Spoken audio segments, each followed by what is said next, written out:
नमस्कार, स्वागत छ यहाँ सबैजनालाई हाम्रो युट्युब च्यानल मुनबो दि ग्लोबल बुटिकमा। आज म हजुरहरूलाई एउटा अम्ब्रेला ड्रेस बनाएर देखाउँदैछु। चौडाइ छ 21.5 दुना 42.5 हुन्छ। 42.5 इन्च चौडाइ भएको कपडा हामीसँग 2.5 मिटर छ। अम्ब्रेला ड्रेस काट्नुभन्दा अगाडि यसको नापको विवरण दिन गइरहेको छु। लम्बाइ 42 इन्च फुल लम्बाइ यहाँबाट यहाँसम्मलाई, भने यसको हाफ लेन्थ चाहिँ 14.5 इन्च, कमरसम्मको लेन्थ चाहिँ 14.5 छ। यहाँबाट यहाँसम्म एउटा जोइन्ट छ, यहाँबाट चाहिँ हामीले मुजा हालेर यसको डिजाइन बनाउँछौँ। त्यसैगरी फुल बस छ 44 इन्च, यहाँ यो पुरै चाहिँ 44 इन्च भने यसको कमर 40 इन्च, शोल्डर 16.5 इन्च यहाँबाट यहाँसम्म। अनि त्यस्तै गरेर बाउला 3/4 लेन्थको छ 14 इन्च र यहाँ तल मोताको गोलाइ 12 इन्च, गला अगाडिपट्टि 6 इन्च अनि पछाडिपट्टि 5 इन्च, त्यस्तै गरेर आर्महलको गोलाइ 18 इन्च। अब हामीसँग चाहिँ यस्तो प्रकारको फ्लावरको प्रिन्ट भएको कपडा छ जुन चाहिँ यतापट्टि मास्तिर छ र यतापट्टि तलतिर छ। यस्तो प्रकारको एकतिर ठाडो भएको प्रिन्टको कपडा काट्दाखेरि चाहिँ अलिकति ध्यान दिएर काट्न पनि हुन्छ। यस्तो गरेर छापेर काट्दाखेरि चाहिँ के हुन्छ भने एकतिर चाहिँ यो प्रिन्ट ठाडो बस्छ भने एकतिर चाहिँ फेरि यो यस्तो तलतिर फर्किन्छ। त्यस कारणले गर्दाखेरि कटिङ गर्दाखेरि अलिकति ध्यान पुर्याउनु पनि हुन्छ। अब यसको लागि चाहिँ के गर्नुपर्छ भने हाम्रो यसको यहाँबाट यहाँसम्म कमरसम्मको लेन्थ चाहिँ 14.5 इन्च। पहिला यसलाई छुट्याइदिनु पनि हुन्छ। हामीले 14.5 को लागि हामीले 1.5 इन्चदेखि 2 इन्चसम्मको एक्स्ट्रा राखेर काट्न पनि हुन्छ। 14.5 र 2 ले 16.5 हुन्छ। 16.5 को डबल 33 इन्च हुन्छ। त्यही भएर यहाँ 33 इन्चमा यस्तो गरेर हामी काट्न सक्छौँ। यतिमा काट्दाखेरि चाहिँ हाम्रो अगाडि पाटा र पछाडि पाटा प्लस बाउला पनि त्यहीबाट आउँछ। यसमा चाहिँ मैले अलिकति बढी एक्स्ट्रा लम्बाइ राखेको छु। त्यो किन भन्दाखेरि पछि हामीले कमरमा ओभरलक नगरिकन यसैको पाइपिङ बनाउने हिसाबले राखेको छु। पछि बनाउँदै जाँदाखेरि थाहा पाउनुहुन्छ। अब यो तलतिरपट्टि फ्रिजको लागि हामीले डबल लेन्थ चाहिने हुन्छ। पुरा लम्बाइ 42 मा 14.5 घटाउँदाखेरि 27.5 इन्च बाँकी रहन्छ। यो बाँकी रहेको कपडालाई हामीले यसरी डबल फोल्ड गरिदिएका छौँ। डबल फोल्ड गर्दाखेरि ठ्याक्कै 27.5 हुनुपर्ने 1 इन्च फोल्ड सहित 28.5 नै आइरहेको छ। यसलाई पनि हामीले यसरी 2 टुक्रामा काट्न पनि हुन्छ। अब यसको यहाँ माथिपट्टि जोड्ने यहाँ छ भने यसको चाहिँ यतापट्टि हुन्छ। यो दुईटै माथिबाट जोडिन्छ। अब यो यस्तो गरेर हामीले प्रिन्ट हेरेर यसमा काम गर्नु पनि हुन्छ। तलपट्टि फ्रिल हाल्न पनि हुन्छ हामीले। त्यसको पार्ट हो यो चाहिँ। यस्तो गरेर हामीले यहाँनिर 32.5 इन्च कपडा छुट्याएका छौँ, अगाडि पाटा पछाडि पाटा र अनि बाउलाको लागि। अब यसलाई पनि हामीले आधी गर्न पनि हुन्छ। यस्तो गरेर ठ्याक्कै आधीमा फोल्ड गरेर यसलाई काट्न पनि हुन्छ। एकतिर मात्रै ठाडो भएको प्रिन्ट नभएको भइदिए भए हामीले यसरी काट्न पर्थेन, यसलाई डबलै गरेर काट्न पर्थ्यो। तर यसमा चाहिँ प्रिन्टको कारणले गर्दाखेरि हामीले यसरी छापेर काट्न सक्दैनौँ। त्यही भएर यसलाई हामीले आधी गर्न पनि हुन्छ। अब यो पनि प्रिन्ट यसरी माथिपट्टि फर्किनु पनि हुन्छ भने अर्को कपडाको प्रिन्ट पनि यस्तै गरेर मासतिर फर्केको हुनुपर्छ। छातीको गोलाइ छ हाम्रो 44 इन्च, 44 को आधा 22 इन्च हुन्छ। 22 प्लस 2 तिर 1 इन्च सिलाइ गर्दाखेरि यस्तो गरेर 24 मा चिन्लाइदिनु पनि हुन्छ। यस्तो गरेर स्ट्रेटमा चिनो लगाएर काट्न सक्छौँ। अब यो बाउला यसबाट निकाल्न पनि हुन्छ हामीले 3/4 स्लिभ। अब यसको प्रिन्ट माथितिर फर्केको छ। यसलाई पनि हामीले त्यस्तै गरेर यसरी माथितिर नै फर्काउनु पनि हुन्छ। तर यस्तो प्रकारले सुल्टो जोडेर माथितिर फर्काइदिनु होला। त्यसपछि यसलाई यस्तो गरेर आधी गर्न सक्छौँ हामीले। अब यसबाट हामीले बाउला काट्दैछौँ। 14 इन्च लम्बाइ, 12 इन्च मोता गोलाइ छ भने आर्महलको गोलाइ 18 इन्च। हाफ इन्च माथिबाट जान्छ सिलाइमा, हाफ इन्चमा यसरी चिन्लाइदिनु होला। 14 मा यहाँ यसरी मार्क लगाइदिनु होला। 1 इन्च यहाँ तल फोल्डिङ पनि गर्दाखेरि ठिक्क हुन्छ। त्यही भए अब मोताको गोलाइ छ 12 इन्च। 12 को लागि यसरी हामीले 6 मा मार्क गर्न सक्छौँ। अब सिलाइ भएको लागि पछि बढाउनु पर्यो भने यहाँ 1.5 इन्च जति एक्स्ट्रा राखिदिनु पर्ने हुन्छ। आर्महलको गोलाइ छ 18 इन्च। 1 इन्च लुजिङ राख्दाखेरि हुन्छ 19 इन्च। 19 को लागि यसरी यहाँ ठिक्क मात्र आइरहेको छ। अब यहाँबाट यहाँसम्म नाप्दाखेरि 16 इन्च आएको छ भने 16 लाई यहाँनिर यस्तै राख्नु होला। अब यहाँबाट 3.5 इन्च जति यसरी डाउन गरिदिनु होला। र यसलाई चाहिँ हामीले यस्तो प्रकारले हल्का गोलाकार सेपमा काट्दिन सक्छौँ। यो तलपट्टिको लागि चाहिँ यस्तो गरेर लाइन तान्न सक्छौँ। अब सेन्टरमा यस्तो गरेर चिन्लाइदिनु होला। अब यहाँबाट यसलाई यस्तो प्रकारको सेपमा काट्दिनु होला, जुन हामीले 3.5 इन्च डाउन गरेका छौँ। अब यहाँबाट पनि यस्तो गरेर यसलाई काट्दिन सक्छौँ। अगाडिपट्टि अलिकति यसरी हल्का सेप दिनुपर्ने हुन्छ, यस्तो सेपिङमा हल्का यस्तो सेपिङमा काट्दिनु पनि हुन्छ। सिलाइको मार्जिन हो भने यतापट्टि पनि त्यस्तै गरेर सिलाइको लागि यहाँ मार्जिन लगाइदिनु होला। अब यो अगाडि पाटो हो भनेर चिन्नको लागि यहाँ एउटा यस्तो प्रकारको चिन्ह लगाइदिनु होला। र बौला चाहिँ हामीले कटिङ गरिसकेका छौँ। अब यसबाट हामीले अगाडि पाटा काट्न गइरहेका छौँ। अगाडि पाटा काट्नको लागि सोल्डर छ 16.5 इन्च, 16.5 को आधा 8.25 मा यसरी मार्क गरिदिनु होला। सिलाइको लागि आधा इन्च राखिदिनु होला। यसरी टोटल 9.25 मा यसरी मार्क गरिदिनु होला। अब गला खोल्नको लागि मैले यहाँनिर 3 इन्चमा मार्क गरिदिरहेको छु। कस्टमरले चाहिँ गला अलिकति कम नै खोल्नु परेको छ, त्यस कारणले मैले 3 मात्र राखेको छु। अगाडिपट्टि गला 6 इन्च खोल्नु पनि छ, त्यस कारणले गर्दाखेरि यहाँबाट यस्तो गरेर 6 इन्चमा यसरी मार्क लगाइदिनु होला। अब यहाँबाट यस्तो प्रकारले मार्क लगाइदिनु पर्ने हुन्छ। गलाको सेप चाहिँ मैले यस्तो प्रकारको दिँदैछु। आर्म होलको गोलाई छ 18 इन्च। 18 इन्च आर्म होलको लागि हामीले लगभग यहाँबाट 7 इन्चमा यसरी खोलिदिनु पर्ने हुन्छ। यसलाई चाहिँ हामीले पछि नापेर हेर्छौँ। ठुलो भयो भने अलिकति माथि लग्दा हुन्छ, सानो भयो भने अलिकति तलबाट राख्दैन हुन्छ। 1 इन्च जति चाहिँ यस्तो गरेर सोल्डर डाउन गर्नुपर्ने हुन्छ। यहाँबाट यहाँसम्म 9.5 इन्च छ भने यहाँ आधा इन्च घटाएर 8.25 मा यस्तो गरेर एउटा मार्क लगाइदिनु पर्ने हुन्छ। 44 इन्च छातीको लागि 11 इन्चमा यसो राख्नुपर्ने हुन्छ। यहाँ अब यहाँनिरबाट यस्तो प्रकारको राउन्ड सेप जानुपर्ने हुन्छ। त्यसको लागि यो कर्नरबाट एउटा यस्तो लाइन खिच्नु होला र यहाँबाट लगभग 1.25 इन्च जतिमा यसरी मार्क तान्दैछु मैले। कम्मरको गोलाइ छ 40 इन्च। 40 को लागि यहाँ 10 इन्चमा यसरी मार्क लगाइदिनु पर्ने हुन्छ। भने यो 1.5 इन्चमा चाहिँ यसरी एक्स्ट्रा मार्क। यो चाहिँ अलिकति हेभी साइजको छ, त्यस कारणले गर्दाखेरि यसलाई सिधा भन्दा नि यस्तो प्रकारको बाहिरी सेपमा यस्तो गरेर चिनो लगाउनु पर्ने हुन्छ।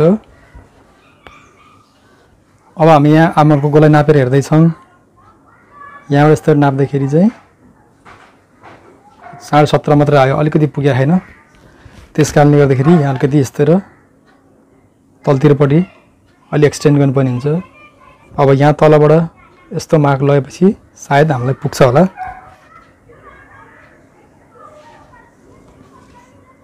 अब यति भयो, हामीलाई लगभग पुग्छ पनि। अगाडि पाटाको हामीले यो पार्ट चाहिँ मार्क गरेर रेडी गरिसकेका छौँ। यसलाई हामीले काट्न सक्छौँ। अब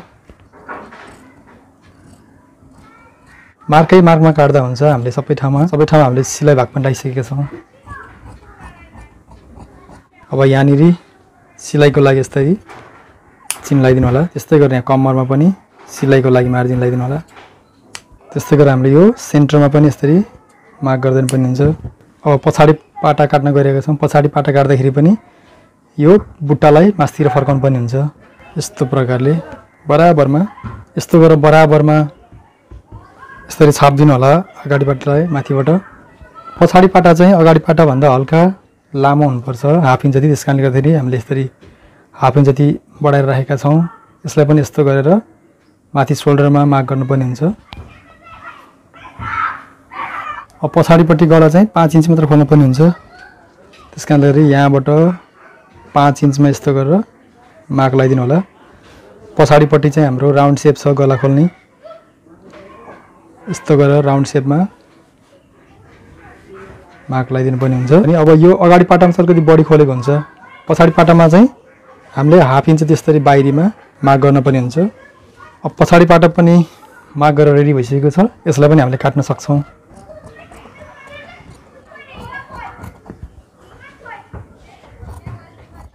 पछाडि पाटामा पनि यस्तो गरेर यहाँ चिन्ह लगाइदिनु होला सिलाइको लागि। हामीसँग बौला काट्दाखेरिको यस्तो प्रकारको टुक्रा छ। यो टुक्राबाट चाहिँ हामीले यस्तो गरेर गलाको पट्टी बनाउन सक्छौँ। यसलाई चाहिँ यस्तो गरेर छापेर यहाँ तल यसको बराबरमा आउनुपर्ने हुन्छ। यसरी राखेर ठिक्क पारेर हेर्नु होला र एकपल्ट चेक गर्नु होला पुग्छ पुग्दैन भनेर। यसरी पुगेन भने हामीले सानो पिसहरूको पनि जोइन गर्न सक्छौँ यस्तो टुक्राहरूबाट। र यसलाई चाहिँ हामीले अब काट्न सक्छौँ। यसलाई पनि इक्वल साइजमा यस्तो गरेर काट्न सक्छौँ। यस्तो प्रकारको टुक्रा छ, यसबाट चाहिँ हामीले ब्याकको लागि यसरी गलाको पट्टी काट्न सक्छौँ। यस्तो गरेर मिलाएर हेर्नु होला, पहिला त पुग्छ कि पुग्दैन भनेर चेक गर्नुपर्ने हुन्छ। नपुगेको अवस्थामा हामीले चाहिँ यसलाई जोइन गर्न सक्छौँ। यस्तो बढी आएकोलाई चाहिँ यस्तो प्रकारले मिलाइदिनु पर्ने हुन्छ। अब हामीसँग यस्तो प्रकारको सफ्ट क्यानभास छ, यसबाट चाहिँ हामीले गलाको पट्टी निकाल्न सक्छौँ। अगाडिकोलाई यहाँ हामीले यसरी राख्न सक्छौँ, किनभने यो तलपट्टि यसरी काटेको छ, त्यस कारणले गर्दाखेरि यसरी राख्नुपर्ने हुन्छ। अब यस्तो प्रकारले इच्छिसकेपछि हामीले यसलाई मार्क पनि गरेर काट्न सक्छौँ, अथवा यदि हजुरसँग एक्सपिरियन्स छ भने डाइरेक्ट पनि काट्न सक्नुहुन्छ।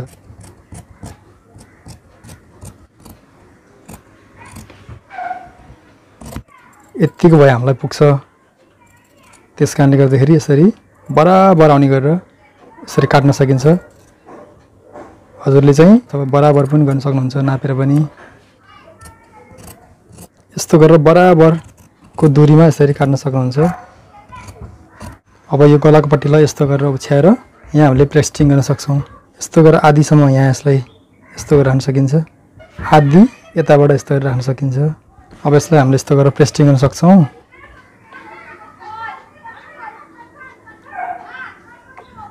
यस्तो गरेर यसलाई पनि फोल्ड गर्न सकिन्छ।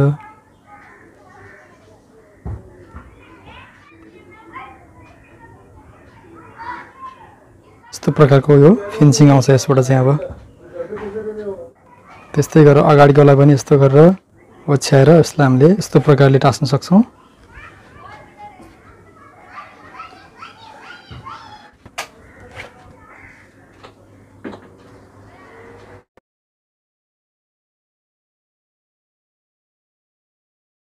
र यस्तो प्रकारले हामीले यहाँ पेस्टिङ पनि गरिसकेका छौँ। अब यसलाई हामीले सिलाउन सुरु गर्छौँ। अब सेम साइजको अर्को पनि एउटा यस्तो कलरको हामीले सिलाउनु पर्ने हुन्छ। त्यस कारणले गर्दाखेरि एकैचोटि हामीले यसलाई छापेर काट्दियौँ भने समयको बचत हुन्छ। त्यस कारणले गर्दाखेरि म एकैचोटि यसलाई पनि अघि काटेको पल्लामा छापेर काट्दैछु। त्यसको लागि सबभन्दा पहिला अगाडि र पछाडि काट्नको लागि हामीले होइन 32.5 इन्चमा यस्तो गरेर छुट्याएका थियौँ। यसबाट चाहिँ 32.5बाट अगाडि पाटा, पछाडि पाटा र बाउला पनि यसैबाट आउँछ। यसलाई यस्तो गरेर हामीले छुट्याइदिन्छौँ यसलाई। यो पनि 2.5 मिटर नै छ। त्यस कारणले गर्दाखेरि अब यो बाँकी भएको कपडालाई हामीले यस्तो गरेर दुई भागमा यस्तो विभाजन गर्दाखेरि पनि ठ्याक्क तलपट्टि बराबर नै आउँछ। त्यस्तै कारण हामीले यसरी काट्दैछौँ यसलाई पनि। अब यसबाट चाहिँ हामीले अगाडि पल्ला र पछाडि पल्ला बाउलाको लागि छुट्याउँदैछौँ। यतिबाट चाहिँ अब बाउला काटिन्छ यसबाट। अब यसबाट पनि हामीले यस्तो गरेर डबलमै काट्नु हुँदैन, किनभने यो प्रिन्टले गर्दाखेरि हामीले आधी पार्नु पनि हुन्छ। सबै चराहरू यसरी माथि फर्किरहेको हुन्छ।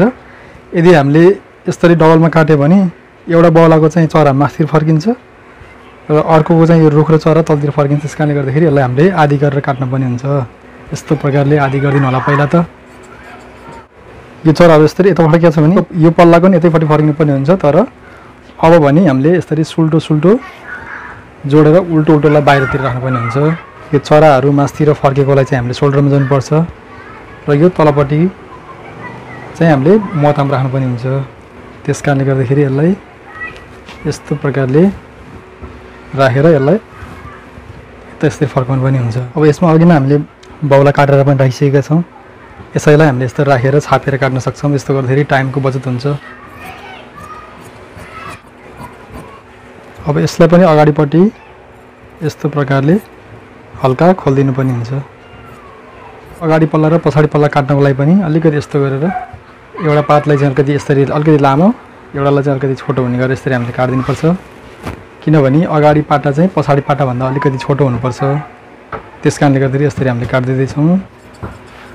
अब यो छोटोबाट चाहिँ हामीले अगाडि पल्ला काट्न पनि हुन्छ। यो प्रिन्टलाई यस्तो गरेर माथिपट्टि हुने गरेर राख्नु होला। यसमा पनि हामीले यसरी अगाडि पाटालाई छापेर काटिदिन सक्छौँ। अब यसको चाहिँ हामीले अगाडि पाटामा गोलो गोला खोल्दैछौँ। अब यसलाई पनि यहाँ चेस्टमा सिलाउनको लागि यसरी माग लगाइदिनु होला।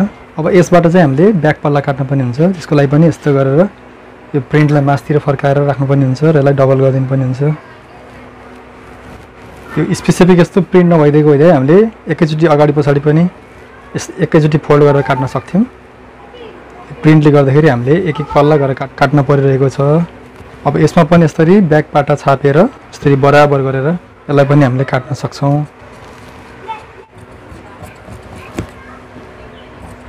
हाम्रो कटिङ चाहिँ पुरा भइसकेको छ। यसको पनि हामीले अब गलाको लागि पट्टीको लागि पेस्टिङ गर्छौँ र हामी सिलाउन थाल्छौँ।